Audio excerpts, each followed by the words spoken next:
지금은 낭독 중. 향수. 어느 살인자의 이야기. 제1부.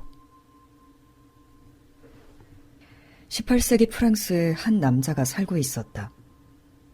이 시대에는 혐오스러운 천재들이 적지 않았는데 그는 그 중에서도 가장 천재적이면서 가장 혐오스러운 인물 가운데 하나였다. 이 책은 바로 그 사람에 대한 이야기이다. 사드나 생쥐스트, 푸시나 보나파르트 등의 다른 기이한 천재들의 이름과는 달리 장 바티스트 그르누이라는 그의 이름은 오늘날 잊혀져 버렸다. 물론 그것은 오만, 인간에 대한 혐오, 비도덕성 등 한마디로 사악함의 정도에 있어 그르누이가 그 악명 높은 인물들에 뒤떨어지기 때문은 아니다. 단지 그의 천재성과 명예욕이 발휘된 분야가 역사에 아무런 흔적도 남기지 않는 냄새라는 덧없는 영역이었기 때문이다. 이 책에서 이야기되고 있는 시대에는 우리 현대인들로서는 거의 상상도 할 수 없을 정도의 악취가 도시를 짓누르고 있었다. 길에서는 똥냄새가, 뒷마당에서는 지린내가, 계단에서는 나무 썩는 냄새와 쥐똥 냄새가 코를 찔렀다. 부엌에서는 상한 양배추와 양고기 냄새가 퍼져나왔고 환기가 안 된 거실에서는 곰팡내가 났다. 침실에는 땀에 전 시트와 눅눅해진 이불 냄새와 함께 요강에서 나는 코를 얼얼하게 할 정도의 오줌 냄새가 배어 있었다. 거리에는 굴뚝에서 퍼져나온 유황 냄새와 무드질 작업장의 부식용 양잿물 냄새, 그리고 도살장에서 흘러나온 피 냄새가 진동하고 있었다. 사람들한테서는 땀 냄새와 함께 빨지 않은 옷에서 악취가 풍겨왔다. 게다가 충치로 인해 구취가 심했고 트림을 할 때는 위에서 썩은 양파즙 냄새가 올라왔다.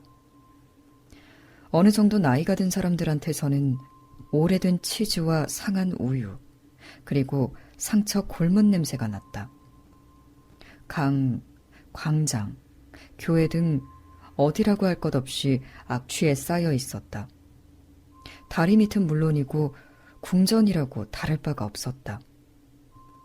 농부와 성직자, 견습공과 장인의 부인이 냄새에 있어서는 매한가지였다. 귀족들도 전부 악취에 젖어 있었다. 심지어 왕한테서도 맹수 냄새가 났고 왕비한테서는 늙은 염소 냄새를 맡을 수 있었다. 여름이나 겨울이나 차이가 없었다. 18세기에는 아직 박테리아의 분해 활동에 제약을 가할 방법을 알지 못했을 뿐만 아니라 건설하고 파괴하는 인간의 활동, 싹이 터서 썩기까지의 생명의 과정치고 냄새 없이 이루어지는 것은 하나도 없었기 때문이다. 물론 악취가 가장 심한 곳은 파리였다. 프랑스에서 가장 큰 도시였기 때문이다. 파리 안에서도 특히 악취가 지옥의 냄새처럼 배어있는 곳이 있었는데 바로 페르거리와 페론리 거리 사이에 위치한 이노상 묘지였다. 800년 동안 시립병원과 주변의 교구에서 죽은 시체들이 이곳으로 옮겨졌기 때문이다. 800년 동안 날마다 수레에 실려온 수십 구의 시체들이 기다란 구덩이 속에 묻혔고 800년 동안 지하 납골 땅에는 뼈들이 차곡차곡 쌓여졌던 것이다. 후일 프랑스 혁명이 일어나기 직전 몇몇 무덤이 위태롭게 무너져 버렸고 그 결과 묘지에서 진동하는 악취에 참다 못한 주민들이 단순한 항의 정도를 넘어서 진짜 폭동을 일으킨 후에야 비로소 묘지가 폐쇄되었다. 그래서 수백만 개의 뼈와 두개골이 몽마르트르의 지하 납골 땅으로 이장되었고 그 자리에 식료품 시장이 들어섰다. 바로 그곳, 프랑스 왕국에서도 가장 악취가 심한 그곳에서 1738년 7월 17일 장 바티스트 그르누이가 태어났다. 그날은 그 해의 가장 무더웠던 날들 중에 하루로서 뜨거운 열기가 납덩이처럼 묘지를 내리누르고 있었고 썩은 참외와 불에 탄 쇠뿔이 섞인 듯한 부패가스가 근처의 거리를 꽉 채우고 있었다. 그르누이의 어머니에게 진통이 찾아온 것은 페르거리의 생선 좌판 뒤에 선 채로 좀 전에 꺼낸 대구의 비늘을 손질할 때였다.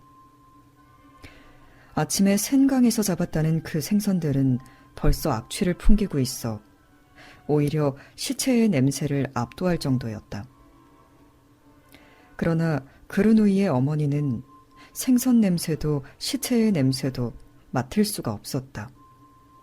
왜냐하면 그녀의 코는 냄새에 대해 완전히 마비되어 있었을 뿐 아니라 더욱이 진통이 찾아왔기 때문이었다. 진통으로 인해 그녀는 외부의 모든 자극에 대한 감각이 마비되어 버렸다. 그녀는 단지 진통이 빨리 끝나기를, 가능한 한 빨리 이 구역질 나는 출산의 고통에서 벗어나게 되기를 바랄 뿐이었다. 이번이 5번째였다. 그전에도 전부 이곳 생선 좌판 뒤에서 일을 끝냈었다. 아기들은 전부 이미 죽었거나 반쯤 죽은 상태로 태어났다. 태어난 핏덩어리들은 주변에 널려있던 생선 내장과 별로 다를 바가 없었고 게다가 생명이 그다지 오래 붙어있지도 않았기 때문에 저녁 무렵에는 다같이 쓰레받기에 담겨 치워졌다. 그러고는 수레에 실려 묘지나 아래쪽 강가에 버려졌다. 오늘 역시 그렇게 될 것이 뻔했다. 그르누이의 어머니, 이제 막 20대 중반에 접어든 그 젊은 여자는 여전히 예뻤고 이도 거의 상하지 않았으며 머리카락도 아직 남아있었다. 통풍과 매독, 가벼운 폐결핵을 앓고 있지만 심각한 병은 아니었다. 그녀는 아직도 5년이나 10년쯤은 더 살기를 바랐고 한 번쯤은 결혼을 해서 호라비 수공업자의 존경할 만한 부인이 되어 정식으로 아이들을 갖고도 싶었다. 또 그르누이의 어머니는 한시바삐 모든 일이 끝나기만 기다리고 있었다. 그녀는 마지막 진통이 찾아오자 커다란 도마 밑에 웅크리고 앉아서 그 자리에서 아이를 낳았다. 그러고는 앞서 4번의 경우처럼 생선칼로 핏덩이의 탯줄을 잘랐다. 그러고 나서 그녀는 백합꽃이 만발한 들판이나 수선화가 가득한 좁은 방에 있을 때처럼 알 수 없는 무언가가 참을 수 없이 자신을 마비시킨다고 생각하며 정신을 잃었다. 그녀는 옆으로 쓰러지더니 길 한가운데 쌓여있는 생선더미 위에 드러누워 버렸다. 누워있는 그녀의 손에 여전히 칼이 들려 있었다. 비명소리와 뛰어오는 발소리들이 들리더니 한 무리의 사람들이 놀란 얼굴로 빙 둘러서서 그녀를 내려다보고 있었다. 그들이 경찰을 불러왔다. 그녀는 여전히 손에 칼을 쥔 채 길에 누워 있었다. 천천히 그녀의 의식이 되살아났다. 도대체 무슨 일이지? 아무 일도 아니에요. 칼로 뭘 하려는 거요? 아무것도. 앞치마에 묻은 피는 웬 거요? 생선피예요. 그녀는 일어나서 칼을 던져버리고 씻기 위해 걸어갔다. 그 순간 예기치 않게도 생선 도마 밑에서 새 생명이 울어대기 시작했다.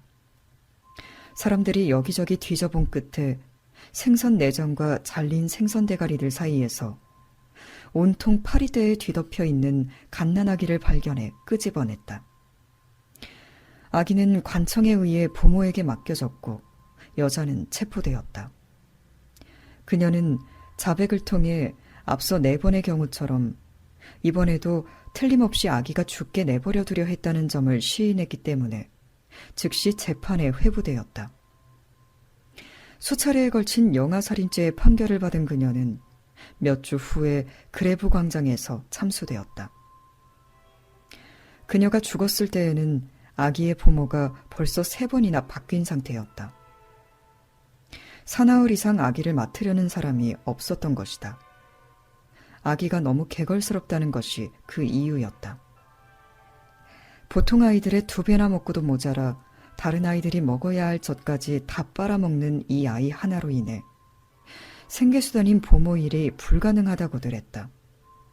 그래서 이 일이 귀찮아진 라포스라는 이름의 담당 경찰은 아기를 생탕투항거리 밖에 있는 기아와 고아를 위한 수용소로 보내기로 결정했다.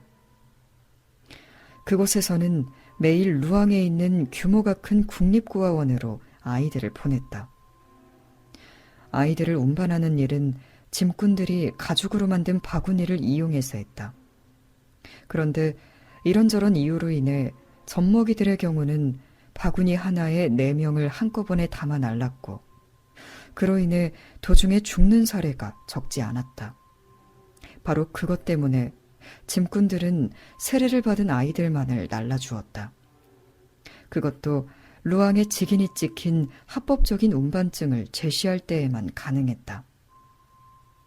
그런데 그르누이는 세례를 못 받았음은 물론이고 합법적인 운반증에 기록할 이름조차 없었던 것이다.